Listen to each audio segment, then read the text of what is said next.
हरे कृष्णा राधे राधे। श्री ओम नमो भगवते वासुदेवाय।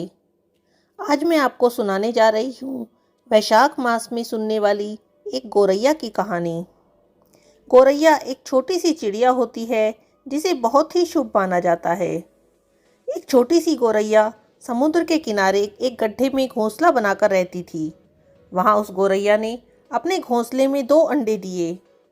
सुबह होने पर अपने अंडों को वहीं छोड़कर गौरैया दाना चुगने के लिए निकल गई। शाम को दाना चुगने के बाद जब गौरैया वापस आई तो उसने देखा कि ना उसका घोंसला था और ना ही वहाँ उसके अंडे थे। वह बहुत घबरा गई। उसने आसपास देखा पर उसे कोई भी दिखाई नहीं दिया। उसके सामने विशाल समुद्र के अलावा और कुछ भी नहीं था। तब उस गौरैया ने समुद्र से पूछा, समुद्र, मैंने यहाँ अपने 2 अंडे रखे थे, यहाँ मेरा घोंसला भी था, क्या तुमने देखा है? तब समुद्र ने हंसते हुए कहा, तुम्हारे अंडों का मुझे क्या पता, तुम्हारे अंडों से मुझे क्या लेना देना।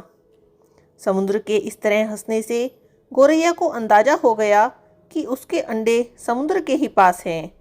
वह बोली, समुद्र, तुम्हारे अलावा यहाँ और कोई नहीं है, इसीलिए जरूर तुम्हें पता है कि मेरे अंडे कहाँ हैं।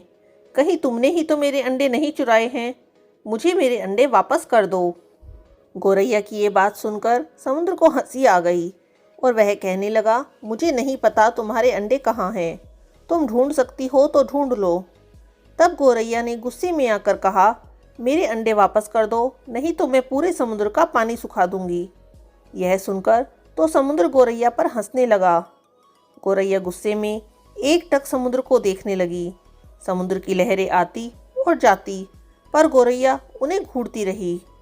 गौरैया ने कहा, तुम ऐसे नहीं मानोगे, अब मैं तुम्हारा सारा पानी सुखाकर ही रहूंगी। ऐसा कहकर गौरैया ने अपनी नन्ही सी छोटी चोंच में थोड़ा सा समुद्र का पानी लिया और उसे किनारे पर डाल दिया। इस तरह करते करते उसे सुबह से शाम हो गई। शाम के समय अन्य पक्षी उसे देखने आए और कहने लगे, गौरैया, आज तुम दाना चुगने क्यों नहीं आई? पर गौरैया तो बहुत गुस्से में थी, वह कुछ नहीं बोली। अपनी सोच में ही समुद्र का पानी लेती और जाकर किनारे पर डाल देती। सभी पक्षियों ने उसे बहुत समझाने की कोशिश की कि यह तो बिल्कुल असंभव कार्य है, भला समुद्र का पानी भी कोई सुखा सकता है। लेकिन गौरैया ने कहा, मैंने तो अब प्रण कर लिया है, अब मैं इस समुद्र का पानी सुखाकर ही रहूंगी। जब समुद्र का पानी सूख जाएगा तो मुझे मेरे अंडे वापस मिल जाएंगे। ऐसे पक्के इरादे के साथ गौरैया अपने काम में लगातार लगी रही। जब वह थक जाती, थोड़ी देर रुक जाती और फिर अपने काम में लग जाती। यह सिलसिला 3 से 4 दिन तक चलता रहा। अब गौरैया का स्वास्थ्य भी धीरे धीरे गिरने लगा था। यह सब देखकर सारे पशु पक्षी हैरान थे। अब सबको उसकी चिंता होने लगी। सब पक्षी मिलकर पक्षियों के राजा गरुड़ देव के पास गए और उनसे बोले, महाराज, यह नन्ही सी गौरैया अपनी जिद पर अड़ी है, इतना विशाल समुद्र का पानी सुखाने का प्रयास कर रही है। पक्षियों की बातें सुनकर गरुड़ देव समुद्र तट पर गौरैया के पास गए और उससे कहने लगे, क्या हम तुम्हारी कुछ मदद कर सकते हैं? हमारी चोंच तुमसे कुछ बड़ी है।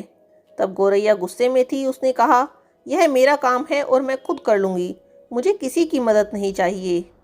गरुड़ देव समझ गए कि गौरैया अपने बच्चों की चिंता से गुस्से में है। गरुड़ देव भगवान श्री हरि विष्णु के पास गए और उनसे मदद की विनती करने लगे। उनसे कहा, हे प्रभु, आप सृष्टि के रचयिता हैं, अब आप ही कुछ चमत्कार कर सकते हैं। यह नन्ही गौरैया जिद में आकर समुद्र का पानी सुखाने की ठान बैठी है, जो कि संभव नहीं है। कहीं इस प्रक्रिया में इसकी जान ही न चली जाए। भगवान विष्णु ने देखा कि गौरैया निरंतर अपने कार्य में लगी है।